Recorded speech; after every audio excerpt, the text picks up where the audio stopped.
자, 뭐, 또 두 분이 또 안 들어오셨군요. 일단 제일 많이 맞으신 분이 33개 맞으셨어요. 인원이 저기한테 바로 채점 나오지 바로. 33개. 그리고 평균은 51.7. 이렇게.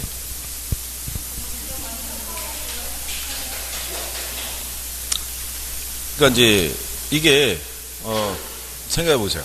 반평균이 60점이 되려고 그러면, 그죠?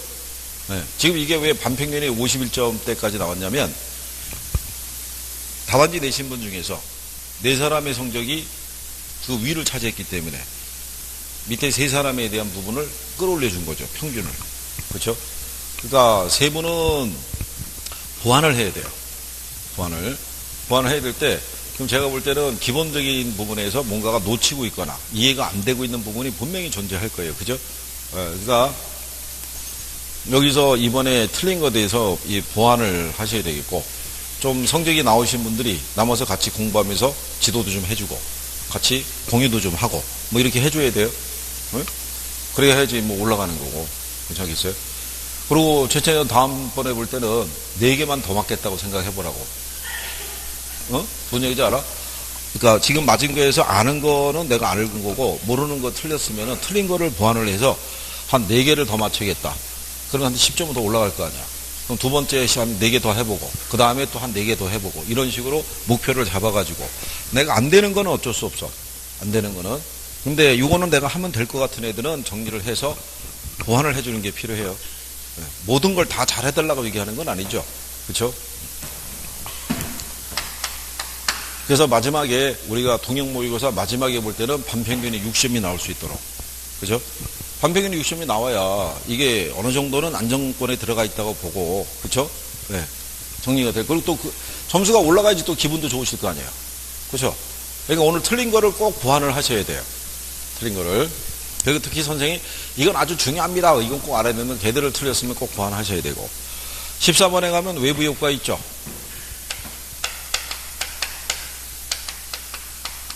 우리가 시장 실패 원인 중에서는 얘네 2가지 있죠. 공공재하고 뭐가 있어요? 외부 효과. 공공재는 자 보면은 비경합성과 뭐가 있어요? 비배제성이 있죠. 그래서 얘네가 시장기구를 통해서 생산을 하라고 그러면 항상 무슨 생산에 문제가 있다? 공공재의 요건이 경제논리에서는 더 중요해요. 근데 여러분 시험에는 외부 효과가 더 많이 나오고요. 공공재가 지금까지 단독으로 2번 나왔어요. 2번 나왔는데 답을 다 이걸 줬어요. 이게 과소 생산인데 사회에서 필요한 만큼 적정한 양이 생산이 된다. 이렇게 해서 틀리게 한번 줬고요. 또 한 번은 과대 생산이 된다. 이렇게 해서 틀리게 한번 준 거예요. 그러니까 그럼 외부 효과가 안에 가게 되면 정의 외부 효과가 있죠. 얘는 사적 비용과 사회적 비용이 있으면은 무슨 비용이? 사적 비용이 크죠. 근데 시장에서는 무슨 생산이 된다? 과소 생산. 그렇죠? 근데 정의 외부 효과랑 관련이 있는 거는 무슨 현상이라고 그랬어요? 핀필. 그 정의 외부 효과가 유발이 되면 수요 곡선은 어느 쪽으로? 우측으로. 그러니까 수요 곡선이 우측으로 갔다는 얘기는 수요가 증가했다는 얘기죠. 그럼 가격이 상승했다는 얘기죠. 네. 부의 외부 효과라는 것은요, 사적인 비용과 사회적 비용이 있으면 무슨 비용? 사회적 비용이 크죠. 그래서 시장에서는 무슨 생산의 문제가? 과대 생산. 얘랑 관련이 있는 현상이 뭐? 님비 현상. 얘는 공급 곡선을 어느 쪽으로? 좌측으로. 정부의 규제가 있고 난 다음에. 그러니까 공급이 줄어든다는 얘기죠. 공급이 줄어들면 가격이 어떻게 돼요? 상승하겠죠. 둘 다 가격이 상승시켜요. 얘는 긍정적인 효과 때문에 수요가 늘어나서 가격이 올라가고, 얘는 부정적인 효과를 줄이기 위해서 정부가 규제를 하게 되면에 따라서 생산량을 줄일 수밖에 없어요. 그 과정에서 가격이 올라가요. 그죠? 그래서 14번에서는 일단 틀린 거는 5번이 돼요. 공해를 유발하는 목재 공장에 대한 정부의 규제 있죠. 그러면 얘네가 목재에 대한 규제가 들어오게 되면은 공해 방지 시설 이런 거 설치해야 될 거 아니에요. 그러면 생산비가 늘어나죠. 생산비가 늘어나면 가격을 올릴 수밖에 없을 거 아니에요. 그러면 목재를 주 생산 요소로서는 주택을 공급할 때는 가격이 올라갈 수밖에 없으니까 임대료도 올라가죠. 그러니까 임대료 안정화를 유도한다면 틀리고요. 3번 같은 표현은 시험상에 잘 들어와요. 이런 그 부의 외벽화 문제를 해결하기 위해서 잘 쓰는 게 뭐다? 지역지구제. 그거를 심지어는 이렇게 준 적도 있어요. 지역지구제는 정의 외부 효과를 제거하기 위해서. 틀릴 거 아니에요. 그렇게도 출제한 적이 있어요. 그러니까 기본적인 거는 정리하시면 되겠고. 그래서 1번에 주거지역에 매연과 소음을 발생시키는 공장이 그에 상한 비용을 지불하지 않는다면 인근 주민들에게 부의 외벽과를 주고 있는 거죠. 그런 것들이 이제 비동질적 사용이다. 이렇게도 볼 수 있는 거죠. 그래서 14번에는 답이 5번. 기본적인 것이 정리가 되어 있는지 안 되어 있는 건지를 확인을 하셔야 돼요. 그죠? 이거를. 15번에 가면 이거 있죠. 최고 가격제.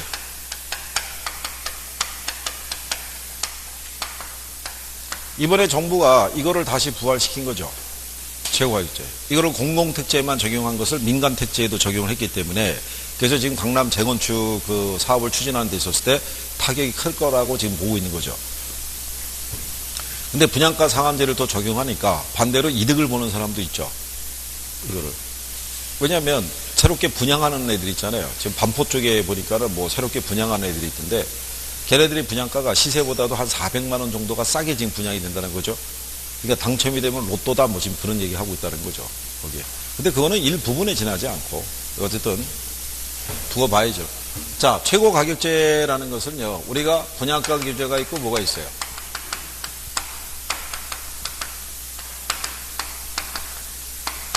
두 개 얘기하잖아요. 그죠? 근데 지난번에 얘기했지만 최고 가격제라는 거, 가격 통제 정책은 단기 정책이라고 그랬어요. 그죠? 그러니까 얘네는 긍정적인 측면보다는 뭐가 더 많다? 부정적인 측면이 더 많다라고 얘기를 했죠. 그리고 이 가격을 정할 때는 규제 가격이 무슨 가격보다, 예, 시장 가격보다 낮았을 때 효과가 있다고 그랬고, 그리고 항상 공급이 부족하니까 무슨 현상? 그렇죠. 초과 수요 발생하고, 그 다음에 암시장이 형성이 되고, 그 다음에 주택에 대한 뭐가 떨어지는 거, 질이 하락하는 거는 다 공통적인 거예요. 그죠? 네. 그래서 거기 보시면 15번에 5번에 보면 서민 주거 안정을 위해서 실시하는 분양가 규제하고 임대료 규제는 최고 가격제의 일환이다 그랬으니까 맞는 편이죠. 그리고 1번에 보면 시장 균형 가격 이하로 최고 가격이 설정돼야지 효과가 있고요. 그 다음에 최고 가격에서는 초과 수요가 존재하고 또 시장 균형 가격 이상으로 지불해서라도 주택을 구입하기 위한 뭐가 형성이 될 수 있다? 암시장이. 답은 4번이겠죠. 얘네 규제하면 생산자 잉여하고 소비자 잉여가 감소하죠.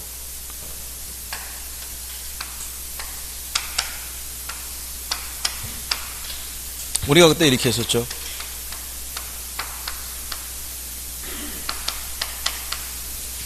자, 생산자는 10개를 생산하기 위해서 최소한 받아야 될 생산비가 있죠. 그래서 800원을 받으면 이 사람은 손해가 아닌 거예요. 근데 가격이 여기서 결정이 됐으면 이 사람은 이만큼의 이윤을 얻고 있다 생각하겠죠. 이걸 무슨 잉여라고 그랬어요? 이게 생산자 잉여, 또 경제지대다 이렇게 얘기를 했고, 자, 이 사람은 1200원까지도 지불할 의사가 있었어요. 수요자는. 우리가 수요 가격이 최고 가격이라고 그랬잖아요. 제가 이렇게 설명해 드렸잖아요. 여러분들이 만약에 제과점에 가서 1000원짜리 빵을 하나를 1000원을 주고 산다는 얘기는 그 빵에는 1000원 이상의 효용이 있다는 거죠. 그러니까 기꺼이 얼마까지는 지불할 수 있다. 1000원까지는. 그러니까 여기도 똑같이 이 상품을 구입하기 위해서는 최고 1200원까지 지불할 의사가 있었는데 가격이 얼마에 결정이 된 거예요? 1000원에. 그러면 이만큼의 소비자는 이윤을 얻고 있다고 생각할 거 아니에요. 이게 무슨 잉여? 이게 소비자 잉여. 그죠? 근데 정부가 가격을 통제하죠. 이렇게. 900원 이상 받으면 안 돼. 이렇게. 그러면 수요는 어떻게 해야 돼요? 늘어나고 공급은 줄어들잖아요. 그러면 일단 이 상태에서 생산자 잉여가 줄죠. 그렇잖아요. 그 과정에서 공급이 부족하니까 시장에서 암시장이 형성이 되죠. 실제로 소비자가 지불하는 가격은 훨씬 클 거 아니에요. 그렇죠. 그 무슨 잉여도 줄어요. 소비자 잉여도 줄죠. 그러니까 생산자 잉여하고 소비자 잉여가 둘 다 감소하겠죠. 늘어나는 게 아니라. 이 그림에 대한 것까지는 인식하지 않으셔도 이런 식으로 통제가 들어오면 생산자 잉여하고 소비자 잉여는 줄어요. 이런 최고 가격제뿐만 아니라 조세를 부과해도 마찬가지예요. 무슨 말인지 아시겠나요? 그래서 답이 4번이고요. 16번에 가면 토지 정책이 있는데, 토지 정책 과정에서는요,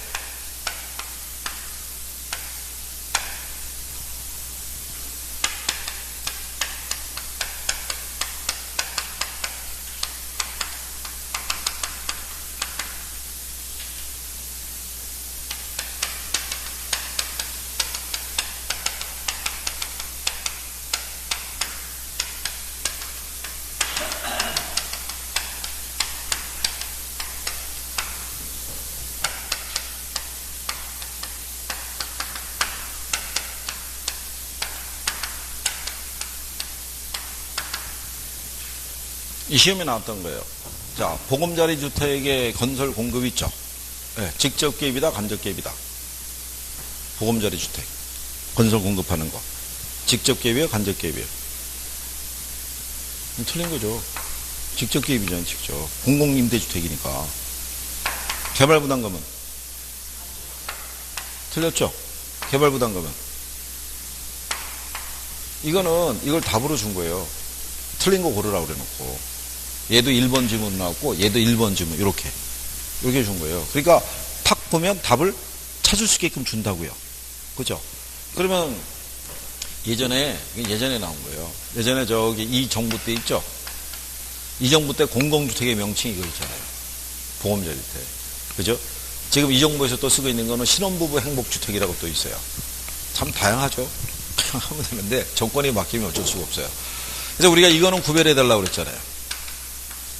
직접 개입하는 거하고 간접 개입하는 거. 직접 개입에 들어간 애들은 뭐가 많다 그랬어요. 이게 공공토지 비축제도, 공공 투자사업이라든가, 공영 개발 방식이라든가, 지금 것처럼 공공 임대주택을 지어서 공급한 거. 이런 애들이 있잖아요. 그러니까 이건 이제 우리가 토지은행제도 또는 토지 비축제도 이렇게도 얘기를 하고요. 여기 내 같은 경우는 매수 방식 또는 수용 방식 이렇게도 얘기하잖아요. 그리고 여기 간접 개입에 들어가는 거는 지금 얘기한 것처럼 각종 부담금 제도, 개발 부담금, 그 다음에 세금 이런 애들이 다 간접 개입이라고 그랬잖아요. 그죠? 그러니까 구별만 해도 답을 맞출 수 있게끔 주는 유형들이에요. 이건 기본적으로 정리가 돼 있어야 돼요. 그죠? 정리가 안 됐으면 반드시 구별해야 되죠. 예, 그래서 이제 1번에 보면 도시재개발, 공공토지비축, 공영개발 등은 정부의 직접 개입 방식이라 볼 수 있고요. 지역지구제 등은 외부 요구의 문제 해결 수단이 될 수 있다라고 얘기를 하죠. 그러니까 틀린 거는 이제 4번이죠. 개발권 양도제는 토지 소유자 간의 문제만 다루고 있지, 토지를 소유하고 있지 않는 사람의 문제는 취급하지 않는다라고 그랬었어요. 그죠? 그리고 개발과 보존의 이해가 상충될 때는 토지 적성평가라는 걸 시행할 수도 있다. 시험에도 한번 나온 거죠. 예를 들어서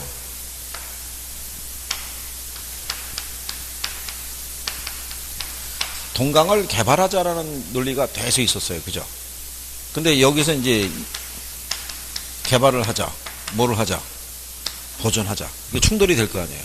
그죠? 그럴 때 이제 뭐를 시행할 수 있다는 거예요.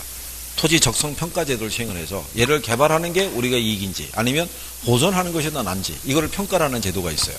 그것도 시험에 나온 거예요. 토지 적성 평가 제도라고. 그래서 5번에 나온 것은 맞는 표현이죠. 개발과 뭐가 상충될 때, 보존의 이해가 상충될 때는 토지 적성 평가를 시행할 수 있다라고 얘기하는 거예요. 이거 수업 시간에 다 얘기해 드린 거예요. 뭐요? 예. 그거예요. 왜냐하면 지역 내에 토지를 일단 수요가 존재하니까 개발을 하는 게 낫지 않냐고 이제 개발업자들은 밀어붙일 수 있지만 환경론자라든가 아니면 어떤 정책을 임하는 사람 입장에서는 당장의 개발의 필요성은 못 느끼거든요.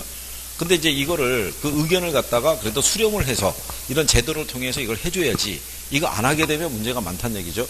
그런 거랑 똑같아요. 지금 사드 갖고도 문제가 많잖아요. 환경 영향평가 이런 거 한다는 거 아니에요. 지금 그게. 그러니까는 이런 식의 요즘은 이런 식의 절차를 거치지 않으면 추진하기 어려워요.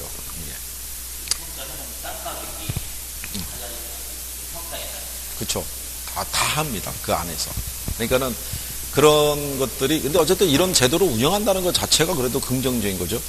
옛날에 저기 군사정권 시절 때는 그냥 말뚝 박아놓고 시작했잖아요. 이런 게 어디 있어요. 그냥 밀어붙이는 거죠.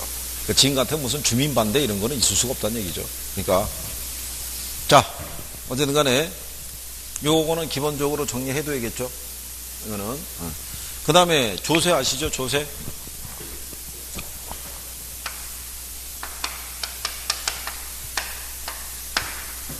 여기 조세에서 만약에 17번 문제에서 1번에다가 답을 마킹했으면 이쪽이 정리가 안 돼 있는 거예요. 조세는 수요자에게 부과했다고 수요자의 부담이 커지거나 공급자에게 부과했다고 공급자의 부담이 커지는 건 아니에요. 이거는 탄력성의 크기에 따라 틀려진다고 그랬죠.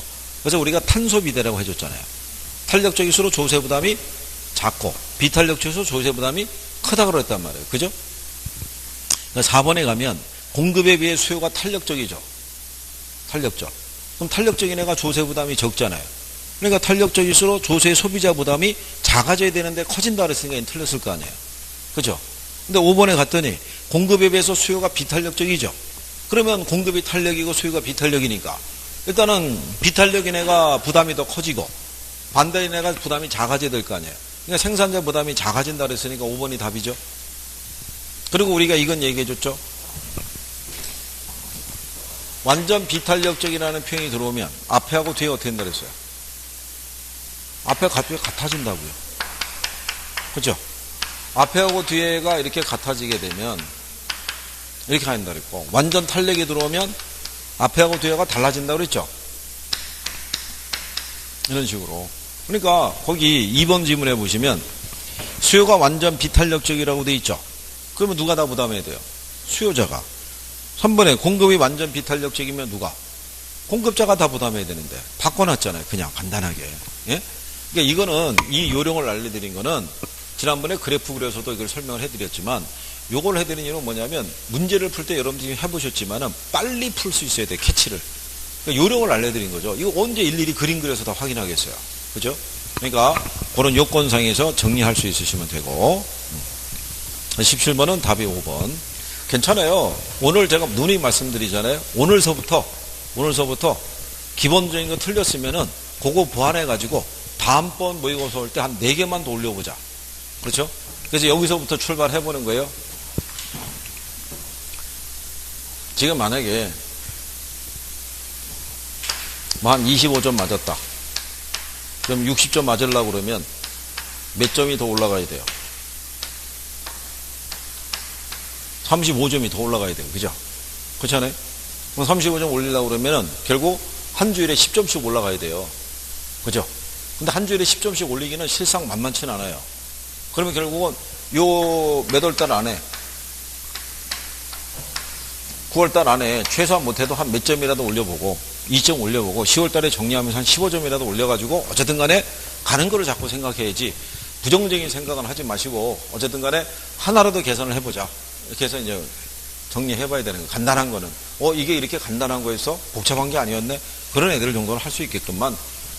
그리고 이제 같이들 지금은 인원이 많지 않으시니까 자꾸 이제 뭉쳐서 자꾸 토론하면서 공부도 좀 하시고 사지같이 이렇게 쭉 해서 한 챕터를 가지고. 그러니까 오늘 예를 들어서 이렇게 했을 때 여기서 이제 잘하신 분들이 이렇게 설명해 줄 수도 있고. 그죠? 제가 이번하고 다음 주? 제가 이번 주까지 하면 뭐 자료 정리하는 게 좀 끝날 수 있어요. 그러면은 밖에 나가서 간단히 일만 딱 보고 와서 여기서 이제 궁금한, 부족한 거 있으면 제가 보충 설명을 해드릴 테니까 어쨌든 간에 남아서 공부 좀 하시고 그러세요. 그게. 예? 되긴 돼야 될 거 아니에요? 큰일 났단 말이죠, 이거. 예? 나 다닐 때마다 물어보는 게 세종시 어떠냐고 물어보는데. 얘기하기가 만만치 않고, 이거.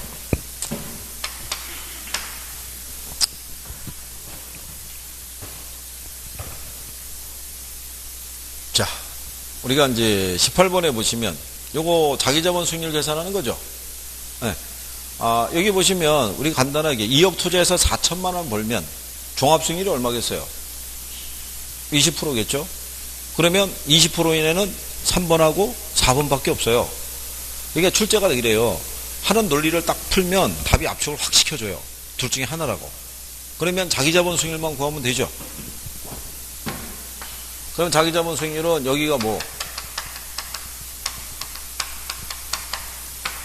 여기가 빌린 거라고 그랬죠? 여기가 누구 거?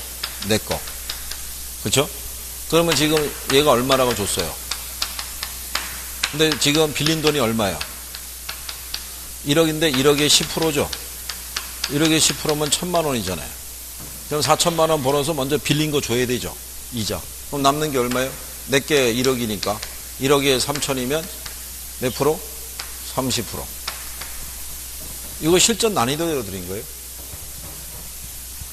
실전에 어떻게 줬냐면요. 이렇게 줬어요.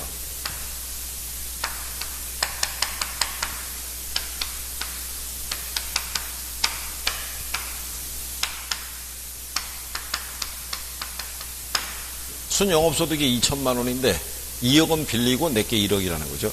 근데 빌린 돈이 이자를 6%로 빌렸대요. 2억에 6%면 1200이죠. 2000에서 1200 빼면 800, 1억에 800이면 8%. 이게 기출이에요, 기출. 가장 최근에 나온 게 여기까지 나오고 얘네가 지금 끝나 있는 상태예요. 이게. 그러니까 요령을 아는 사람이면 이건 무슨 계산기 쓸 게 아니잖아요. 암산으로 나오죠, 암산으로. 그런 배열이 많은 거예요, 이거. 그죠?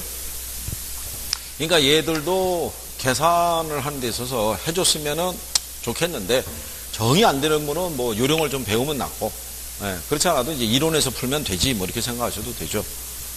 자, 그래서 그런 내용이죠. 그래서 답이 4번이겠죠. 19번에 가면 화폐 시간 가치 있죠? 화폐 시간, 먼저 한번 이렇게 보세요. 두 번째 지문을 보면 일정액을 빌렸을 때 매 기간마다 갚아나가야 할 원금과 이자의 합계를 구하기 위한 자본하는 개수가 뭐겠어요? 근데 저당상수는 3개씩이나 있어요. 그렇잖아요. 그럼 결국은 첫 번째 지문이 키란 얘기죠. 근데 출제자는 암시를 다 줘요. 자, 이자율이 R일 때 매 기간 초에 불입된 일시불에 대해서 일정 기간은 원리금의 합계를 구하기 위한 자본하는 개수니까 뭘 쓰면 돼요? 일시불에 매가 개수 쓰면 되죠. 거기 일시불이라고 돼 있잖아요.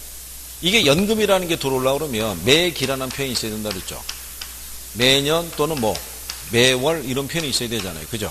그러니까 답이 몇 번? 2번. 일단 여기서 이게 안 되더라도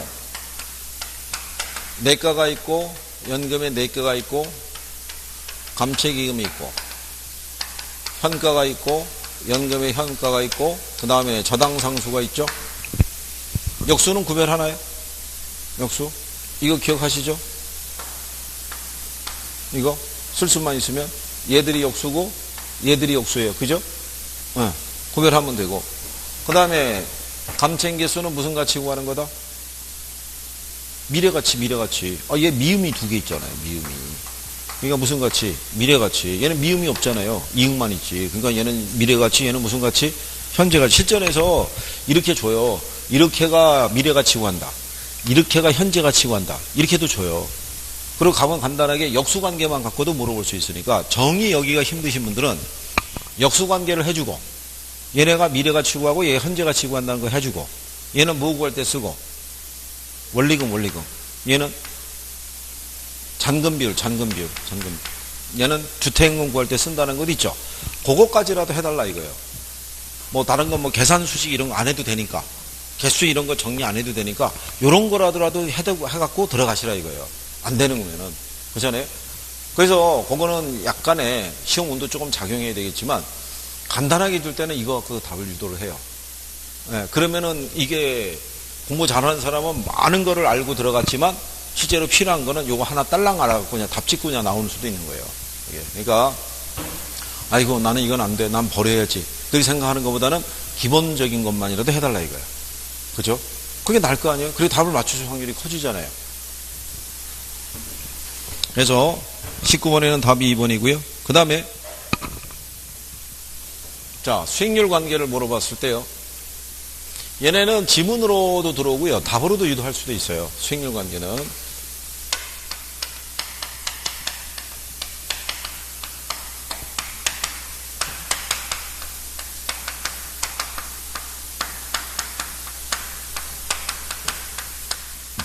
자, 요거 수익률이 기대수준보다 작을 때 우리는 투자를 채택해요, 기각해요? 이거. 이게 이 표현이잖아요. 그죠? 네. 이건 당연히 투자를 어떻게 해야 돼요? 채택을 해야 돼요, 채택을. 그러니까 출제자들이 이런 표현을 선호해요. 읽으면서 착각을 유도하는 거. 그렇잖아요? 아니, 근데 그렇게 생각하시다는 게 제가 그랬잖아요.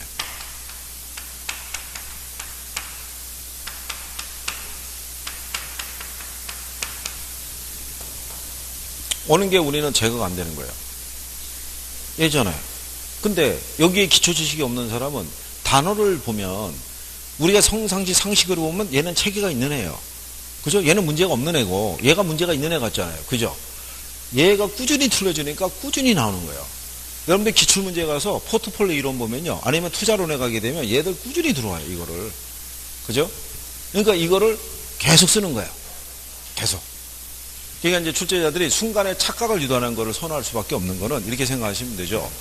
이 논리에서 어려운 거를 주기가 힘들어요. 지금 문제 풀어보셨잖아요. 40분 안에 그거 풀기 굉장히 빡빡하죠. 빡빡한데 내용을 만약에 어려운 걸 주면은 학생들보다 떨어지라는 얘기랑 똑같은 거예요. 풀지 말아라. 그렇잖아요. 제한된 시간 내에 풀어야 되는데 논리를 간단한 걸 줘서 그 순간에 보고 딱딱딱 찍을 수 있게끔 해줘야지. 그렇게 해도 60점 나오는 게 쉽다 어렵다? 어렵다고요. 시간적인 제약 때문에 그래요. 여러분들에게 한 200분 주면은 60점 맞을 수 있어요. 오래 생각하면 무조건. 근데 제한된 시간 내에 풀어야 되니까 이런 걸 갖고 자꾸 주는 거예요. 그러면 얘가 작으면은 투자를 어떻게 돼요? 네, 채택을 하게 되면 이제 투자 수요가 어떻게 돼요? 늘어나고 그러면 이 가치가 어떻게 돼요? 상승하죠? 그러면 기대 수익률은 어떻게 돼요? 하락하는 거예요. 그럼 균형을 돌아갈 때는 얘가 얘보다 크죠? 그럼 큰 애가 다시 작아져요. 기대 수익률 보고 하면 된다고 했어요. 그럼 반대로 요구 수익률이 얘보다 크죠? 그럼 우리는 투자를 기각하죠? 그럼 나중에 균형이 되는 거는 얘가 다시 올라가면서 균형인 거예요. 무슨 말이에요? 그러니까 기대 수익률만 보고 판단하시면 돼요. 네. 이런 상태에서 얘가 채택이 됐다? 그럼 나중에 얘가 작아지면서 균형이 되는 거고. 얘가 작아서 기각이 됐다 그러면 나중에 얘가 올라가서 균형이 되는 거예요. 그러니까 뭐를 축으로만 생각하면 돼요? 기대 수익률만. 네? 그것만 보고. 자, 그래서 여기서 일단 거기 5번에 가면 이렇게 돼 있죠. 대상 부동산에 대한 수요의 증대는 가치를 상승을 가져오고 이에 따라 기대 수익률은 점차 어떻게 된다? 하락하게 된다는 거죠. 그래서 다시 이제 균형 상태가 된다는 얘기고 틀린 거는 1번이죠. 자, 우리는 투자를 결정하기 전에는 기대 수익률하고 요구 수익률을 비교 결정하지. 실현 수익률은 투자의 결과로 나타나는 거라고 그랬어요. 그죠? 기대 수익률과 실현 수익률의 비교는 하지 않는다라고 얘기를 하는 거예요. 자, 그 다음에 21번에 가시게 되면 이거는 이제 무슨 내용이냐면요. 이거를 다 풀어달라고까지 얘기하진 않아요. 이것까지. 근데 이것도 일단 만약에 가서 지문을 쓱 봤는데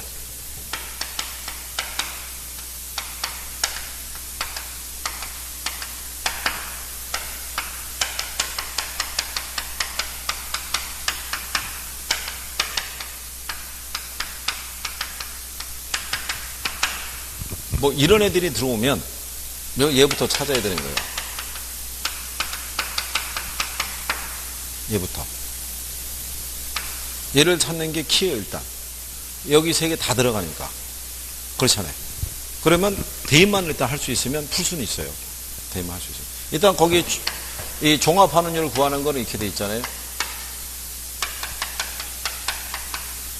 총투자액분의 순영업소득이죠. 여기는 순소득 승수는 얘하고 역수죠. 그러니까 여기가 뭐가 들어가고 순영업소득이 여기는 총투자액 들어가죠. 그 다음에 여기는 부채 감당률은 이렇게 되죠. 부채 서비스분의 이건 대충 이 안에서 틀린 게 줄 거예요. 근데 이거는 지금 우리 틀린 거 고르라고 그랬잖아요. 실전에 가면은 맞는 거 구하라고 줄 거예요. 딱 보고 수치를 딱 하나 맞는 걸 딱 배열해 줄 거예요. 여기 지금 총투자액이 얼마예요? 10억이라고 빨리 정정해 주세요. 10억이죠, 10억. 그죠? 단위가 많으니까. 이거 10억이잖아요, 10억. 그죠? 그럼 10억일 때 순영업소득이 얼마예요? 그러면 10억이 5,500이면 몇 프로? 5번이 답이잖아요. 거의 4.5%로 되어 있잖아요. 그렇죠? 근데 실전에서는 반대로 맞는 거 고르라고 줬어요. 맞는 거 고르라고 준 다음에 이거 어떻게 줬냐면 얘를 5,700을 줬어요. 그럼 10억에 5,700이면 몇 프로겠어요? 네, 걔가 답이었어요. 맞는 거 고르라고.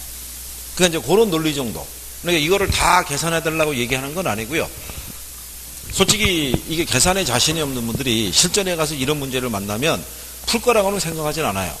근데 막 돌다가 거의 끝나갈 무렵에, 그죠? 예, 그때 얼핏 생각이 나는 거죠. 학교는 선생님이 이럴 때는 순영업소득 한번 보라고 그랬는데, 딱 봤는데, 그게 눈에 띄면 맞출 수 있는 거예요. 그래서 그걸 기준으로 해서 간단하게 줘요. 이렇게 주는 것도. 그러면서 이때 왜 답을 5번에다 줬겠어요? 모르는 사람은 1번부터 풀고 내려오라는 거죠. 그럼 시간 무지장히 쓸 거 아니에요? 그죠? 근데 답은 간결하게 5번에다 배열해주고. 이런 거예요. 그러니까 그런 거 잘 생각해서. 그리고 이번에 들어갈 때 하나의 팁을 드리다 그러면, 종전에는 우리가 여기 있는 얘가 10%면 얘 있죠. 얘가 10%면 얘가 10이었어요. 그죠? 같으니까. 10일 때는 둘이 같다고 그랬잖아요. 근데 우리가 지난번에 했지만 세전현금수지 승수 있죠. 얘하고의 역수가 세전수익률이고 다른 말로 지분 배당률이라고 그래요. 얘들이 서로 역수인데 얘가 10이면 얘가 10%. 똑같아요. 모든 조건에서는. 예, 그 시출에서도 제가 볼 때는 요걸 10으로 한번 줬어요.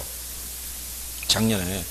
이게 10으로 썼다는 얘기는 얘도 한번 똑같이 얘들과 똑같이 한번 나올 수도 있다는 얘기예요. 그러면 이제 사람들이 요령상에서 얘하고 얘하고는 같다라는 것만 알고 있는데 얘가 나오면 또 당황할 거 아니에요. 그렇잖아요. 그러니까 그거 정도 구별하실 수 있으시면 되고. 그 다음에 이제 22번에 가면 투자 수익과 위험에 관련된 내용을 얘기를 했을 때 여기서는요, 이거를 일단 먼저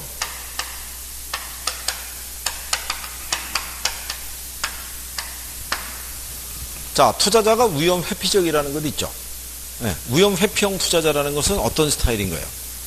위험 회피형적인 스타일은. 그쵸? 그거라도 정확하게 기억하시면 돼요. 위험에 대한 대가를 많이 요구하는 애들이에요. 얘들은 위험 혐오적인 행동을 하는 애들이에요. 즉, 이게 같으면 뭐가 작은 쪽 선택해요? 위험이 작은 쪽을 선택하는데 얘들이 위험을 만약에 감수하고 뭐 한다 그러면 투자할 때는 이걸 요구해요. 뭐를? 대가를. 그렇죠? 위험에 대한 대가를 요구한다고요. 대가를 요구할 때 그냥 약간의 대가가 아니라 아주 높은 대가를 요구해요. 무슨 말인지 아시겠나요? 그래서 투자자가 위험 회피형도 있고 위험 선호형도 있죠. 위험 선호형은 복권 사는 사람이라고 그랬죠. 얘들은 투자자의 논리이기 때문에 반드시 높은 대가를 요구하는 거예요. 약간의 대가만 주어지면 투자한다 안 한다? 안 하는 거예요. 그래서 얘네가 만약에 요구 수익률을 낮춘다 그러면 틀리는 거예요. 요구 수익률은 무조건 어떻게 돼요? 높이는 거예요. 그래서 거기 1번 지문에 보면 투자자는 위험 회피적이면 이렇게 들어가 있잖아요. 그러니까 1번 지문에 투자 수익의 위험이 클수록 요구 수익률은 작아진다 그러면 틀리는 거예요. 무슨 말인지 아시겠죠? 그리고 위험에 대한 투자의 성향이 공격적일수록 위험 대가가 커진다 그랬을 때 이게 공격 보수적일수록 커지는 거고 이건 작아지는 거죠. 여기는 답은 간단하게 3번으로 준 거죠. 전액 지분으로 투자하면 무슨 위험은? 금융 위험은 발생하지 않죠. 차입을 안 했으니까. 그렇죠? 그래서 여러분들 아시는 그 평균 분산 지배원리 아시죠? 수익이 같으면 위험이 작아네. 위험이 같으면 뭐? 수익이 크네. 평균 분산 지배원리는 이 사람에게만 적용되는 거예요. 이 투자자에게만. 나머지 위험 선호형이라든가 위험 중립적인 투자자에게는 성립이 안 되죠. 그렇잖아요. 그러니까 여기 투자에서는 이 사람을 얘기하는 거예요. 별다른 언급이어서 투자자들은. 그러니까 그런 것들을 조금 이제 기억을 하시면 되겠고. 4번은 재무 위험이 아니라 인플레 위험이죠. 그렇죠? 그러니까 여러분들이 이렇게 보시면 인플레가 발생하죠. 인플레 위험. 그러면은 대출자 있죠. 대출자는 고정이자율로 대출해 주는 걸 선호해요? 변동이자율로 대출해 주는 걸 선호해요?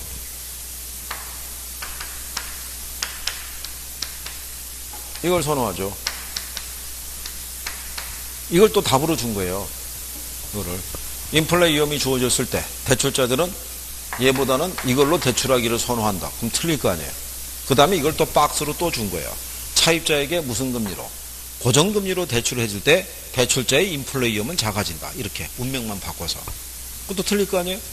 인플레가 발생하면 무조건 대출자는 무슨 이자율로? 변동금리로 대출해야지 인플레에 대해서 발생하는 위험을 차입자에게 전가시킬 거 아니에요. 그러면 투자자는 인플레 위험에 어떻게 대처하겠어요? 투자자는 인플레 위험에 대해서. 응? 이거는 피할 수 있다 없다? 피할 수 없는 위험이잖아요. 당연히 얘는 요구 수익 높이는 거예요.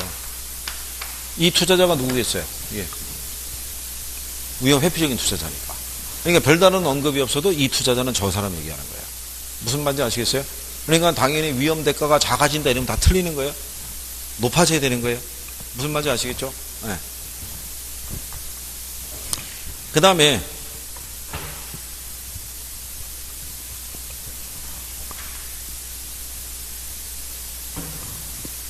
이거는 또 정리해야 돼요.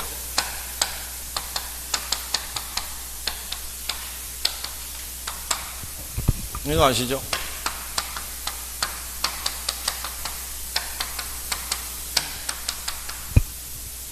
이거 해가지고 이 순서는 반드시 숙지하고 들어가야 돼요. 이거. 자, 거기 23번에 보면 1번에 저당이 없다면 순영업소득은 세후 현금 흐름과 동일할 수 있다고 되어 있으면 틀렸죠. 저당이 없으면 뭐하고 같을 수 있어요? 세전하고 부채 서비스액이 없으니까. 세후는 세금이 있잖아요. 같을 수가 없겠죠. 그 다음에 유효조소득과 영업경비를 더하면 순영업소득이 된다. 틀렸겠죠. 유효조소득에서 영업경비를 빼면 얘가 나오겠죠. 그렇죠? 자, 3번에 부채 서비스액에다가 세전현금 흐름을 더하면 세후현금 흐름이 된다고 돼 있죠. 그럼 틀렸죠. 부채 서비스하고 세전을 더하면 순영업소득이 나오죠. 그렇죠?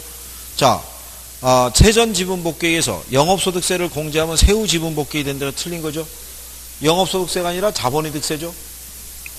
여기 얘들도 있다고 그랬죠.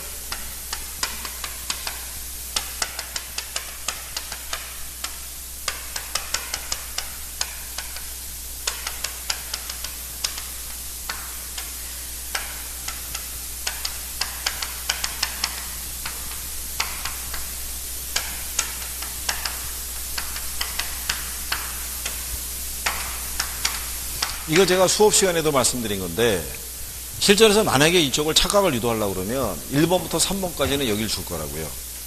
쭉 나오면 이쪽 논리구나 하고 인식을 하면서 내려가요. 그러다가 세전이 나오면 그냥 자연스럽게 뭘 생각해요? 영업소득세. 넘어가는 거예요. 뒤를 안 보는 거죠. 이거는 세전 지분이잖아요. 그러니까 무슨 이득세? 자본이득세를 공제해야 돼요. 그러놓고 답은 5번에다 주는 거죠.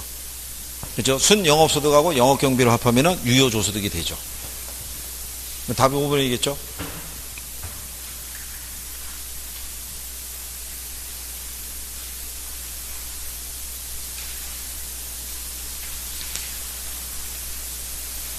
그냥 어려운 것만 해갖고 틀리게 안 준다 그랬잖아요. 그냥 이 배열이. 그러니까 저희가 시험을 이렇게 쭉 치러보면서 느낀 거잖아요. 그렇죠? 이게 힘들고 어려운 거 해도 소용이 없다는 거예요. 그렇잖아요? 느낌이. 왜?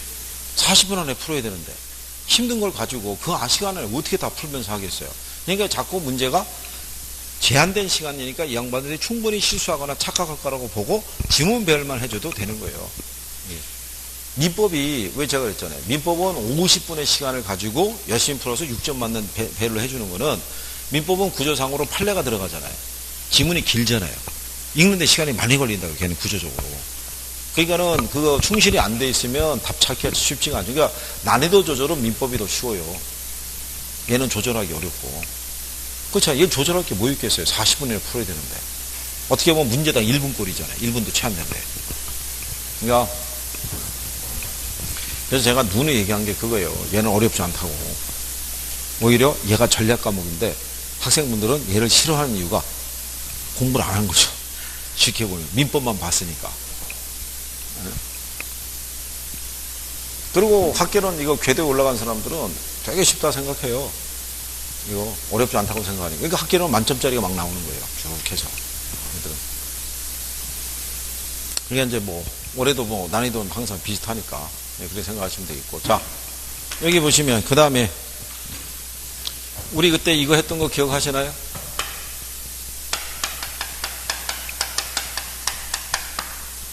시험에 나온 것처럼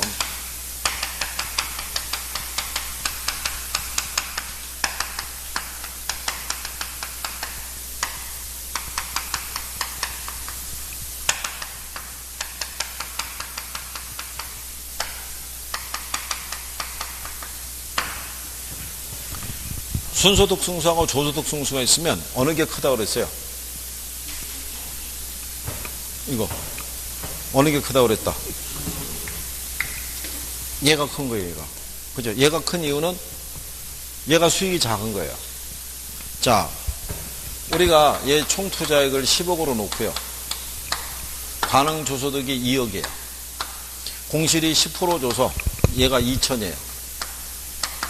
그러면 여기 나오는 얘가 얼마냐면 1억 8천 나오죠. 근데 경비가 8천이래요. 그러면 순 영업소득이 얼마 나오겠어요? 1억.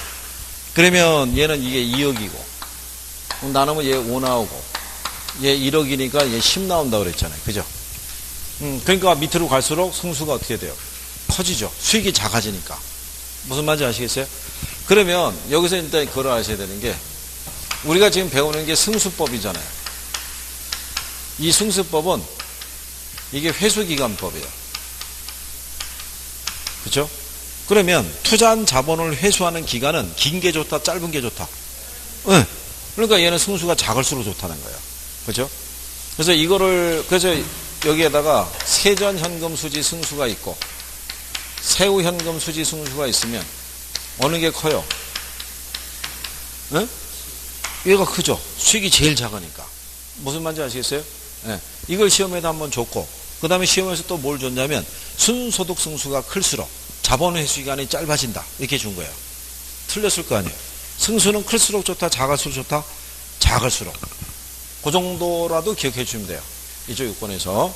그러니까 그거는 출제자가 이 승수라는 논리가 어떤 의미인지를 알고 있는 사람은 찍을 수 있게끔 해주는 거예요. 그냥 이렇게. 그래서 거기 24번에 가면 올바른 게 1번이죠. 순소득 승수가 작은 투자인수록 타당성이 커지겠죠.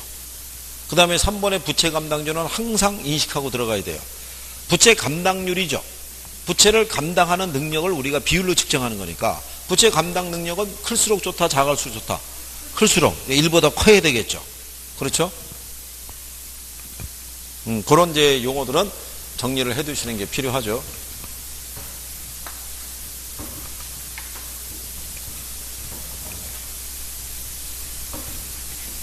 자, 그 다음에 얘네들이 있어요. 자, 할인연금 수지 분석법은 종류가 몇 가지 있어요. 할인연금 수지 분석법 몇 가지? 좀 줄여주세요.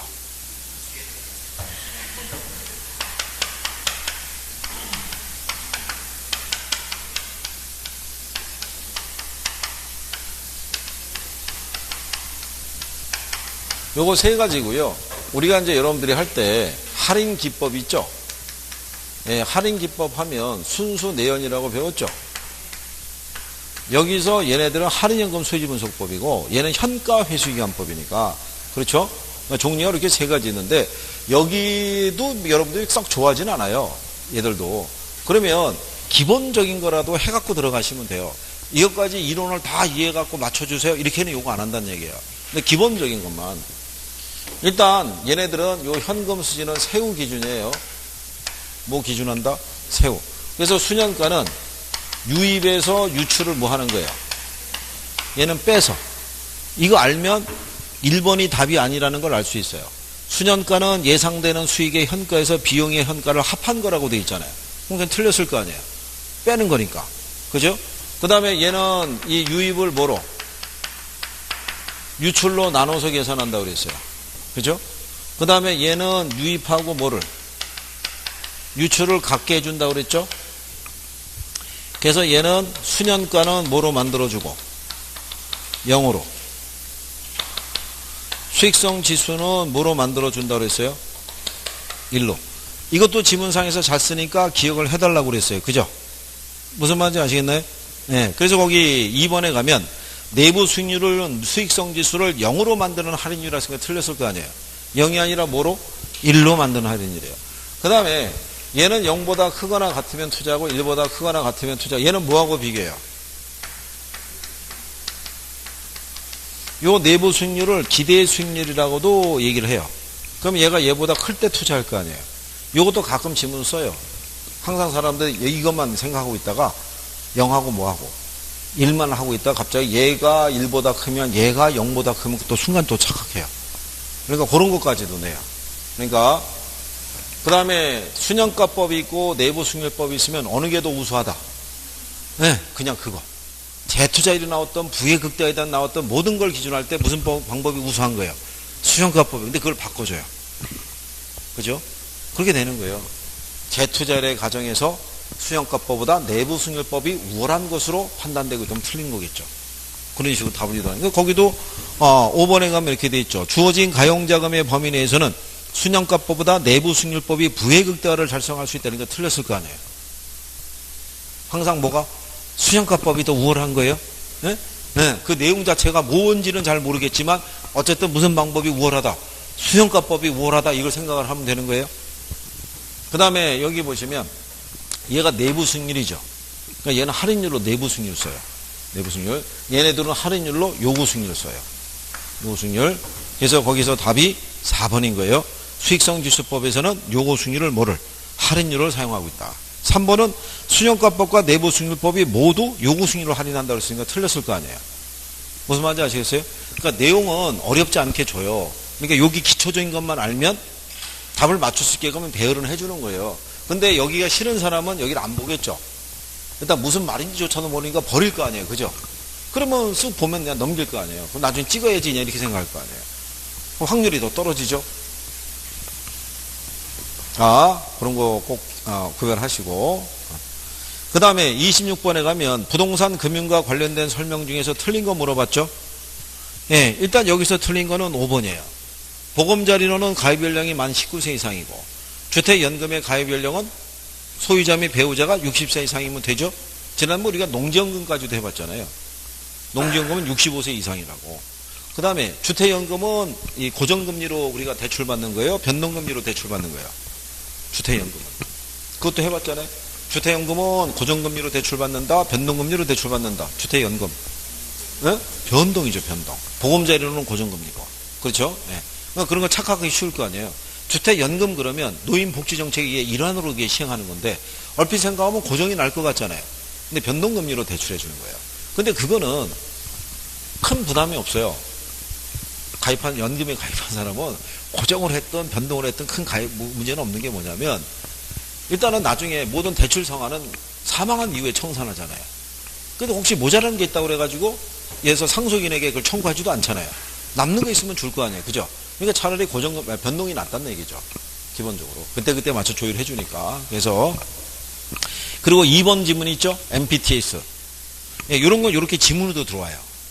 예, 그러니까는, 예, 그걸 알아야 되죠. 투투투, 발발발, 이거 한 것 있죠? 예, 그거는 정리해 두는 게 필요한 거예요. 그것만 알아도, 솔직히,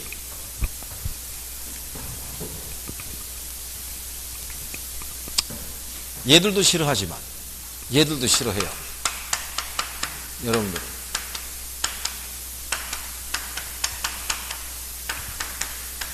얘들도 좋아하진 않잖아요. 얘들도 싫어하지만. 그죠? 그래도 우리는 그래도 공부한 게 있어가지고, 요 중에 계층 구조가 다양한 애가 누구예요? 그죠? 그런 건 알잖아요. 이런 것도 답으로 줘요. 참 대단한 사람들이죠. 얘가 계층 구조가 다양하다. 이렇게 출제한 적도 있어요. 틀린 거 고르라고 해놓고. 그럼 우리가 그때 요거만이라도 해달라고 그랬잖아요.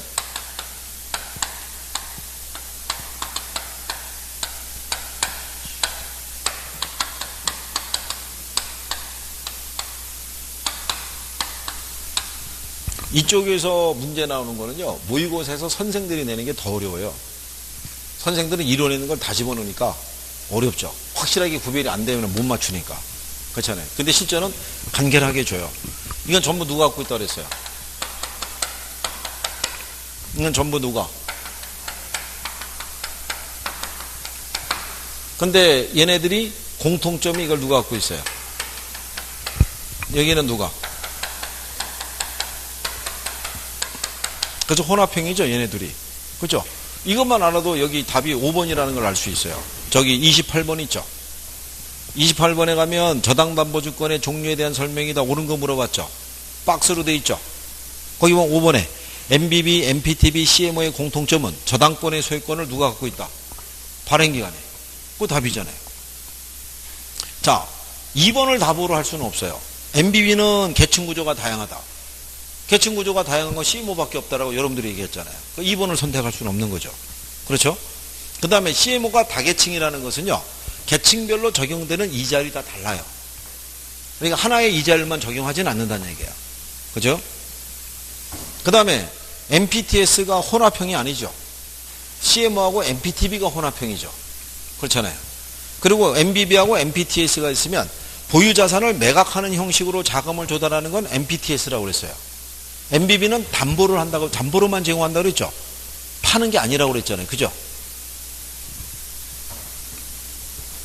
지금 뭐 이렇게만 요 구조만 알아도 풀 수 있죠. 그러니까 여기도 복잡한 구조까지 다 해달라는 얘기는 아니고, 이 공부가 되신 분들은 기본 구조도 이해를 해요. 근데 제가 지금 여기서 얘기하는 건 뭐냐면, 지금 현재 6시험을 기준으로 해서 조금 만약에 떨어져 있다 그러면 그분들은 이런 거라도 정리를 해야 되는 거예요. 무슨 아시겠어요? 복잡하게 해서 이게 예를 들어서 원래 저당 채권의 발행법보다 커진다, 작아진다, 뭐 이런 거 안 나와요. 그냥 기본적인 것만 이렇게 쭉. 초과 담보를 제공하는 건 알아야 돼요. 얘는 담보로 발행하니까 뭐 제공해요? 담보 다 제공하는 거예요. 그죠? 무슨 말인지 아시겠나요? 네? 채권이죠. 채권. 이게 B 들어가는 데 채권이잖아요. 본드니까. 그렇잖아요. 그래서 얘는 다계층 채권이고. 근데 번역을 다계층 증권 이렇게 번역한 사람도 있어요.